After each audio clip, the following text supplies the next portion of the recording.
Talagang kinakarir ng It's Showtime host ang performance nila sa magpasikat bilang selebrasyon ng 15th anniversary ng noontime show na magsisimula ngayong Lunes, October 21, 2024. Kakaiba ang ipinapakita nila taon-taon at ngayon ay gusto nilang higitan ang ipinakita nila last year. Dahil dito, at risk maging ang safety nila. Sa halos araw-araw na rehearsals nila, na aksidente na ang ilan sa mga host.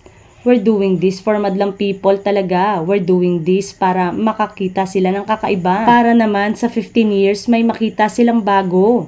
May host na ipinakita ang band-aid tape sa isang daliri niya at sa siko.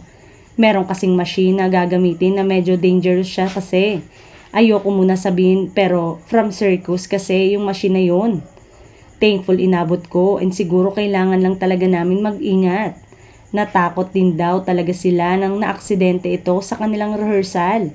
May isinugo daw ito sa ospital. Pero okay na raw siya ngayon at bumalik na sa kanilang rehearsal nung linggo. Okay naman, nasitis ka naman siya. Madaming nasasaktan. May isang host naman umano na sana ay maging maayos na ang lagay dahil kung hindi ay baka hindi matuloy ang magpasikat. Sayang naman kung ganoon.